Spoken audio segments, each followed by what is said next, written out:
Brilliance Audio presents Fear Nothing by Dean Koontz. Performed by John Glushevich. On the desk in my candlelit study, the telephone rang, and I knew that a terrible change was coming. I am not psychic. I do not see signs and portents in the sky. To my eye, the lines in my palm reveal nothing about my future, and I don't have a gypsy's ability to discern the pattern of fate in wet tea leaves.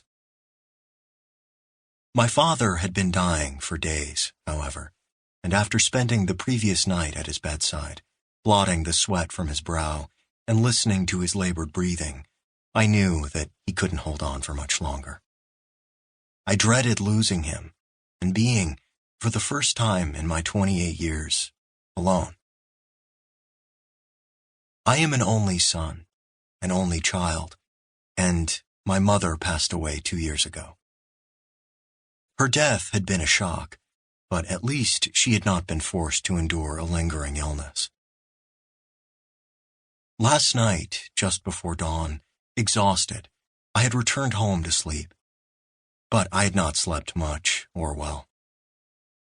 Now, I leaned forward in my chair and willed the phone to fall silent, but it would not.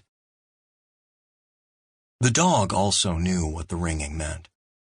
He padded out of the shadows into the candle glow and stared sorrowfully at me.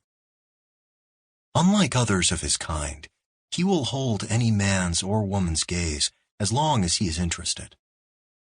Animals usually stare directly at us only briefly, then look away, as though unnerved by something they see in human eyes. Perhaps Orson sees what other dogs see, and perhaps he, too, is disturbed by it, but he is not intimidated. He's a strange dog, but he is my dog, my steadfast friend, and I love him. On the 7th ring, I surrendered to the inevitable and answered the phone. The caller was a nurse at Mercy Hospital. I spoke to her without looking away from Orson. My father was quickly fading. The nurse suggested that I come to his bedside without delay. As I put down the phone, Orson approached my chair and rested his burly black head in my lap. He whimpered softly and nuzzled my hand. He did not wag his tail. For a moment, I was numb, unable to think or act. The silence of the house, as deep as water in an oceanic abyss, was a crushing, immobilizing pressure. Then I phoned Sasha Goodall to ask her to drive me to the hospital. Usually she slept from noon until 8 o'clock. She spun music in the dark, from midnight until 6 o'clock in the morning, on KBAY, the only radio station in Moonlight Bay. At a few minutes past 5 on this March evening, she was most likely sleeping, and I regretted the need to wake her. Like sad-eyed Orson, however, Sasha was my friend, to whom I could always turn. And she was a far better driver than the dog. She answered on the 2nd ring, with no trace of sleepiness in her voice.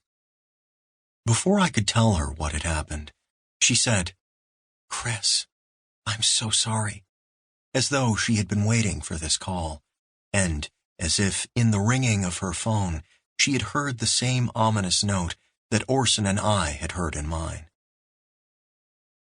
I bit my lip and refused to consider what was coming. As long as Dad was alive, hope remained that his doctors were wrong. Even at the 11th hour, the cancer might go into remission. I believe in the possibility of miracles. After all, in spite of my condition, I have lived more than 28 years, which is a miracle of sorts, although some other people, seeing my life from the outside, might think it a curse. I believe in the possibility of miracles, but more to the point, I believe in our need for them.